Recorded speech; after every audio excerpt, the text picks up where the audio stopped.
کہ پریشانیاں بڑھتی ہی جا رہی ہیں، دن بہ دن پریشانیوں کے اندر اضافہ تو ہوتا ہے لیکن پریشانیاں کم نہیں ہوتی۔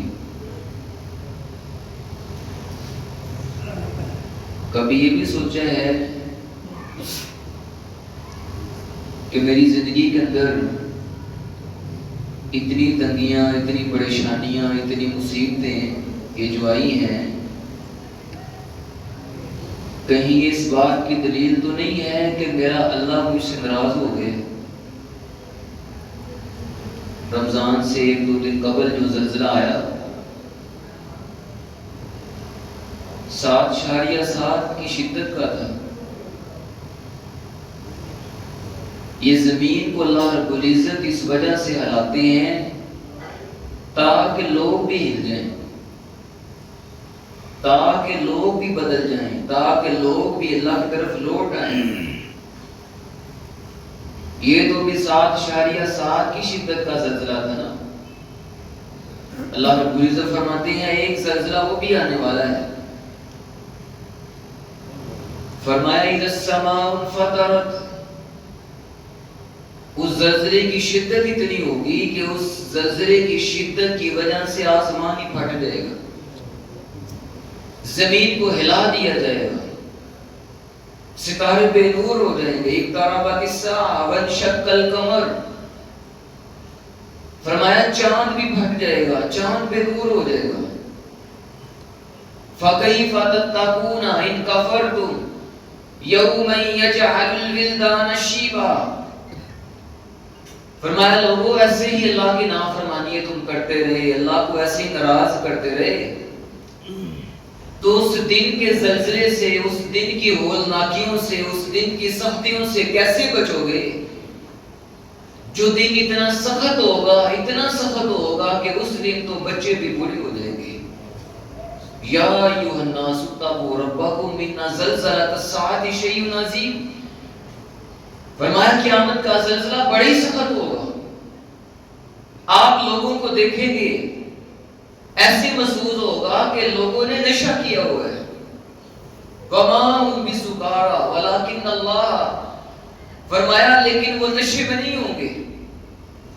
ولکن عذاب اللہ شدید، اس دن تو اللہ کا عذاب بھی بڑا سخت ہوگا۔ اذا زلزلت الارض زلزالها، فرمایا زمین کو ہلا دیا جائے گا۔ وَلَنُذِيقَنَّهُم مِّنَ الْعَذَابِ الْأَدْنَىٰ دُونَ الْعَذَابِ الْأَكْبَرِ لَعَلَّهُمْ يَرْجِعُونَ، یہ تو بھی چھوٹا سا زلزلہ آیا ہے، اللہ نے تھوڑا سا زمین کو ہلایا ہے تاکہ میرے بندے میری طرف واپس لوٹ آئیں۔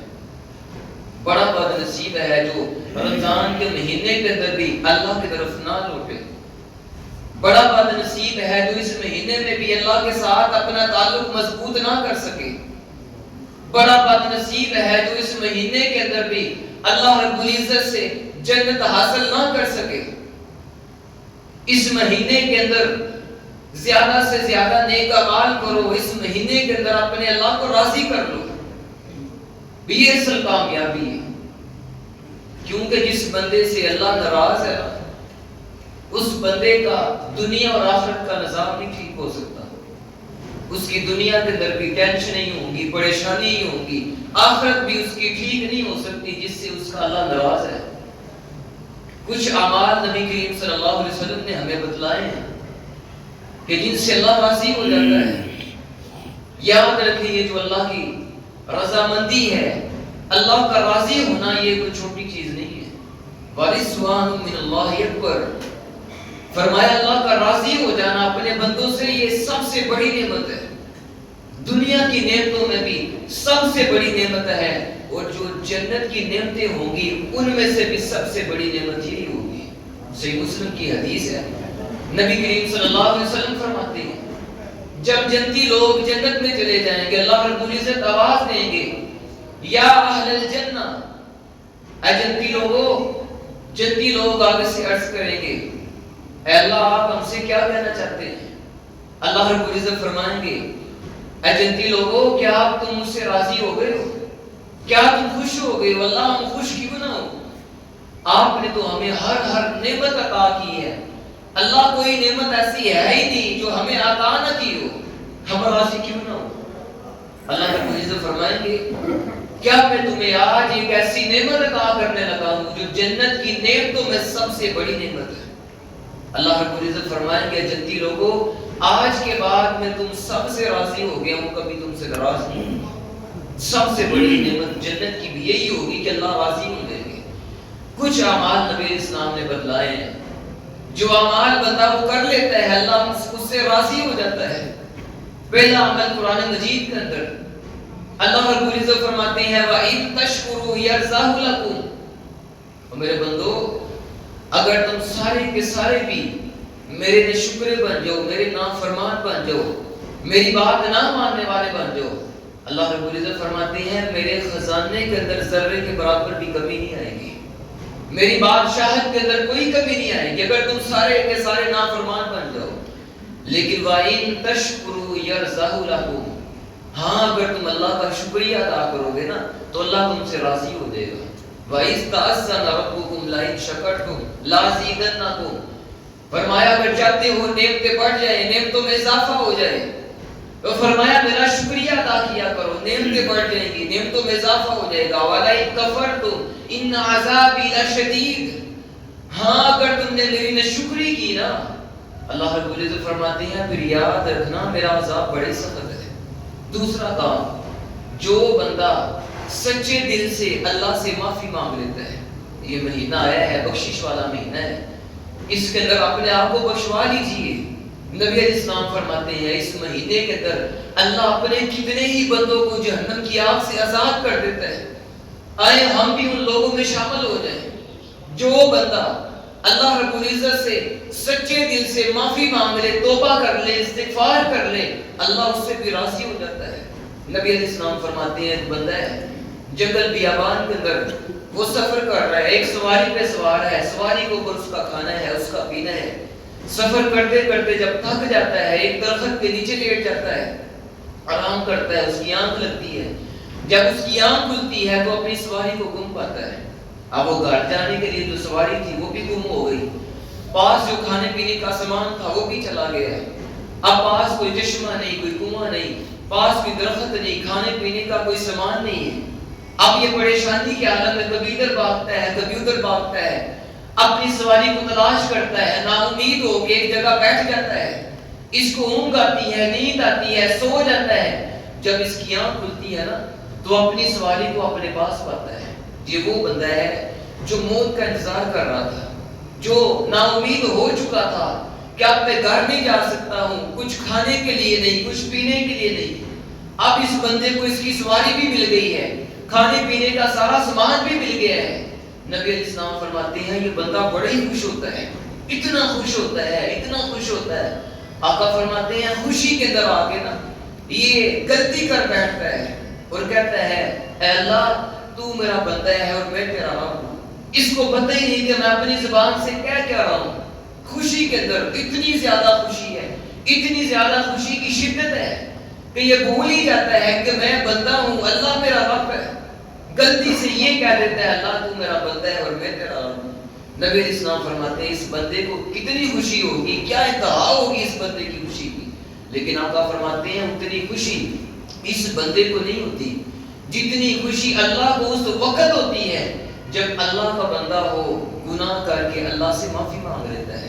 التائب من الذنب کمن لا ذنب له، فرمایا جو گناہ کر کے گناہ ہو ہی جاتا ہے، ہاں کل بنی آدم خطاؤن، ہر آدم کا بیٹا خطا کار ہے، گناہ ہو گیا ہے، لیکن ولم یصروا علی ما فعلوا وهم یعلمون، گناہ بیٹھتا نہیں ہے، توبہ کر لیتا ہے۔ فرمایا جو توبہ کرنے والا ہے وہ اللہ کی نگاہ میں ایسے ہی ہو جاتا ہے جیسے اس نے گناہ کیا ہی نہیں ہے۔ آخری بات اور بات ختم کریں، رضا اللہ فی رضا الوالدین وسخط اللہ فی سخط الوالدین۔ نبی کریم صلی اللہ علیہ وسلم فرماتے ہیں اگر تم چاہتے ہو نا کہ ہمارا اللہ ہم سے راضی ہو جائے، فرمایا زمین پہ تم اپنے والدین کو راضی کر لو، آسمانوں پہ تمہارا اللہ تم سے راضی ہو جائے گا۔ آج دیکھو تو صحیح، کیا ہمارے والدین ہم سے راضی ہیں؟ کیا والدین کو ہم نے راضی رکھا ہے؟ اگر بھائی والدین راضی ہیں تو سمجھو اللہ بھی راضی ہے۔ اگر آپ کے والدین آپ سے ناراض ہیں تو سمجھو اللہ بھی آپ سے ناراض ہو چکا ہے. آج والدین کو ہم نے ناراض کیا ہوا ہے، والدین کو ناراض کرتا ہے، اور مولوی صاحب کے پاس جا کے مولوی صاحب سے دعائیں کروا رہا ہے. مولوی صاحب میرے لیے دعا کر دیجیے. بھائی گھر کے اندر آپ چاہتے ہیں نا میری دعائیں قبول ہو جائیں، اللہ رب العزت نے جنت حاصل کرنے کا سنہری موقع آپ کو دے دی ہے. آپ کے گھر میں والدین والی نعمت موجود ہے، دعائیں کرواؤ والدین سے. میں نہیں کہتا آپ نیک لوگوں سے دعائیں نہ کروائیں، لیکن سب سے پہلے اگر آپ کے والدین موجود ہیں والدین سے دعائیں لیا کریں، والدین سے دعائیں کروایا کریں. اگر آپ والدین کو ناراض کر کے مولوی صاحب سے دعائیں کروائیں گے، لوگوں سے دعائیں کروائیں گے، آپ کی زندگی کے اندر سکون نہیں آ سکتا. سکون تب بھی آئے گا رضا اللہ فی رضا الوالدین، جب والدین راضی ہو جائیں گے. کیوں؟ اگر آپ نے والدین کو ناراض کیا ہے، حقیقت کے اندر نبی علیہ السلام فرماتے ہیں آپ نے اپنے اللہ کو ناراض کیا ہوا ہے. نبی کریم صلی اللہ علیہ وسلم فرماتے ہیں، صحیح مسلم کی حدیث ہے، راغبان فی رجل راغبان فی رجل راغبان فی رجل. آقا فرماتے ہیں اس بندے کی ناک خاک الود ہو جائے، اس بندے کی ناک خاک الود ہو جائے، اس بندے کی ناک خاک الود ہو جائے. نبی علیہ السلام نے 3 مرتبہ فرمایا، حالانکہ آقا 1 مرتبہ بھی فرما دے بات تو پھر بھی پکی ہے، بات کے اندر تو پھر بھی ذرے کے برابر بھی کوئی شک نہیں ہے، لیکن آقا نے 3 مرتبہ فرمایا اس بندے کی ناک خاک الود ہو جائے. عرض کی گئی اللہ کے رسول کون سا بندہ ہے جس کے بارے آپ نے یہ بیان کیا ہے؟ آقا جس کے متعلق آپ نے فرمایا ہے اس بندے کی ناک خاک الود ہو جائے. نبی علیہ السلام فرماتے ہیں وہ بندہ جو اپنی زندگی کے اندر اپنے بوڑھے والدین کو پا لیتا ہے یا دونوں میں سے کسی ایک کو پا لیتا ہے، پھر ان کی خدمت کر کے اللہ سے جنت نہ لے سکے، آقا فرماتے ہیں اس بندے کے لیے میں 3 دفعہ بددعا کرتا ہوں دنیا کے اندر ایسے بندے کی ناک خاک الود ہو جائے. بلکہ ایک حدیث کے الفاظ ہیں، نبی علیہ السلام فرماتے ہیں جو والدین کو پا کے ان کی خدمت نہ کرے، اللہ سے جنت نہ لے سکے، آقا فرماتے ہیں فَأَبَعَدَهُ اللَّهُ، اللہ کرے یہ اللہ کی رحمت سے دور ہو جائے. آخری بات اور بات ختم کرے، نبی کریم صلی اللہ علیہ وسلم فرماتے ہیں کہ میں سویا ہوا اور جنت کی سیر کر رہا تھا. جنت کی سیر کرتے کرتے اس سمیت فیہا صوت القاری، میں نے جنت کے اندر نا ایک قاری کی آواز سنی ہے، یقرأ القرآن، وہ قرآن مجید کی تلاوت کرتا ہے، زمین پہ قرآن پڑھ رہا ہے اور اس کے قرآن پڑھنے کی آواز جنت میں آ رہی ہے. نبی علیہ السلام فرماتے ہیں میں نے پوچھا کہ یہ کون ہے، کون سا خوش نصیب ہے کہ جو زمین پہ قرآن پڑھ رہا ہے اور قرآن پڑھنے کی آواز جنت میں آ رہی ہے. نبی علیہ السلام فرماتے ہیں مجھے بتایا گیا ہوا حارثہ بن نعمان، اے اللہ کے رسول جی آپ کا صحابی حارثہ بن نعمان ہے. یہ حارثہ بن نعمان جو زمین پہ قرآن مجید کی تلاوت کرتا ہے اور جنت کے اندر اس کی تلاوت کی آواز سنائی دیتی ہے. نبی علیہ السلام فرماتے ہیں پھر میں نے بھی کہہ دیا کذالکم البر کذالکم البر کذالکم البر. ہاں جو اللہ کے نیک بندے ہوتے ہیں نا، جو اللہ والے ہوتے ہیں، جن کا تعلق اللہ سے مضبوط ہوتا ہے، ہاں پھر اللہ ان کو بدلہ بھی ایسے دیتا ہے. جو اللہ والے ہوتے ہیں جن کا تعلق اللہ سے مضبوط ہو جائے، اللہ ان کی یوں ہی قدریں کرواتا ہے. آقا فرماتے ہیں کانا برناس بِأُمِّهِ، اس کے اندر صفت یہ تھی، اس کی خوبی یہ تھی، اپنی ماں کی اس نے خدمت کی مثال ہی قائم کر دی. ماں کا بڑا فرما بردار تھا. اللہ نے اس وجہ سے یہ شان دی ہے، یہ مقام دیا ہے کہ زمین پہ قرآن پڑھتا تھا، اس کے قرآن پڑھنے کی آواز جنت میں سنائی دیتی تھی. دعائیں بھائی اللہ کو راضی کر لیجئے اس مہینے کے اندر بھی. اگر ہم اللہ سے معافی نہ لے سکے تو اس سے بڑی بات نصیبی کوئی نہیں. اللہ کو راضی کر لیجئے. اللہ رب العزت سے دعا ہے اللہ رب العزت سے ایمانوں میں مجھے آپ کو اس پر عمل کرنے کی توفیق عطا فرمائے. وَقُلْ قَوْلِي هَٰذَا أَسْتَغْفِرُ اللَّهَ لِي وَلَكُمْ سَائِرِ الْمُسْلِمِينَ.